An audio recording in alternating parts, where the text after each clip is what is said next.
Hi all, welcome to tech Malayalam.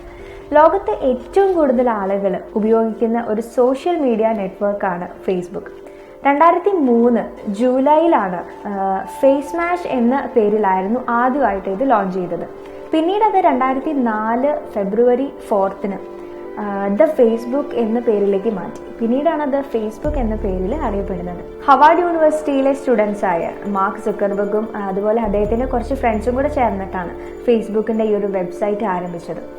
ഇപ്പോൾ ഈ video കാണുന്ന മിക്ക ആളുകളും ഫേസ്ബുക്ക് യൂസ് ചെയ്യുന്നവരാണ്. നിങ്ങൾക്ക് തന്നെ മനസ്സിലാകും ദിനം പ്രതി എത്രയോ മാറ്റങ്ങൾ ഈ ഒരു ഫേസ്ബുക്കിന്റെ സൈറ്റിലും ആപ്പിലും സംഭവിച്ചുകൊണ്ടിരിക്കുന്നുണ്ട്. എന്നാൽ നിലവിൽ ഇതുവരെ ഉണ്ടായിട്ടുള്ള മാറ്റങ്ങളെക്കാൾ വലിയ അപ്ഡേഷനാണ് ഫേസ്ബുക്കിന്റെ കാര്യത്തിൽ ഇനി വരാൻ പോകുന്നത്.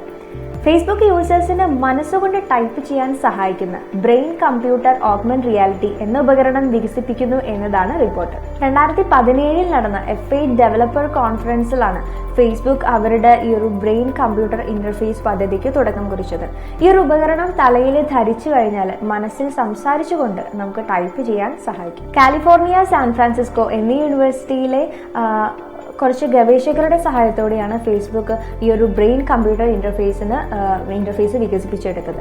അതുപോലെ തന്നെ നാഡീ സംബന്ധമായ പ്രശ്നങ്ങളുള്ള രോഗികളുടെ അവരുടെ ബ്രെയിനിൽ നിന്നും അവരെന്താണ് പറയാൻ ഉദ്ദേശിക്കുന്നത് എന്ന് തിരിച്ചറിഞ്ഞ് അവരെ വീണ്ടും സംസാരിപ്പിക്കുന്നതിനായി പ്രവർത്തിച്ച കുറച്ച് ഗവേഷകരായിരുന്നു ഇവർ.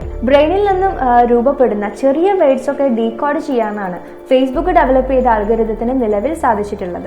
എന്നാൽ കുറച്ചും കൂടെ വലിയ സെന്റൻസ് ഒക്കെ ബ്രെയിനിൽ നിന്ന് ഡീകോഡ് ചെയ്തെടുക്കുന്നതിനുള്ള പരിശ്രമത്തിലാണ് ഇവർ. ഈ ഒരു ടെക്നോളജി ഓഗ്മെന്റ് റിയാലിറ്റി ഗ്ലാസിലേക്ക് കൊണ്ടുവരികയും അതോടൊപ്പം തന്നെ മൊബൈൽ സ്ക്രീനിലും ലാപ്ടോപ്പിലും സമയം ചെലവഴിക്കുന്നവരെ ചുറ്റുമുള്ള ലോകവുമായി ബന്ധിപ്പിക്കുക കൂടിയാണ് ഫേസ്ബുക്കിന്റെ ലക്ഷ്യം.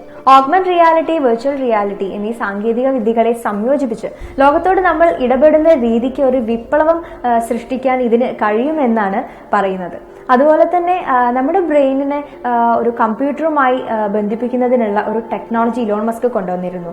അതായത് ന്യൂറാലിങ്ക് എന്നായിരുന്നു അതിന്റെ പേര്. അപ്പോൾ അതിനുശേഷമാണ് ഫേസ്ബുക്കും ഇതിന് സമാനമായ ഒരു പദ്ധതിക്ക് തുടക്കം കുറിക്കുന്നത്. അപ്പോൾ ഇന്നത്തെ ഈ ഒരു അടിപൊളിയായിട്ടുള്ള ഈ ഒരു ന്യൂസ് നിങ്ങൾക്ക് എല്ലാവർക്കും ഇഷ്ടപ്പെട്ടു എന്ന് വിചാരിക്കുന്നു. അപ്പോൾ നമുക്ക് വീണ്ടും നെക്സ്റ്റ് ഒരു വീഡിയോയിൽ വീണ്ടും കാണാം.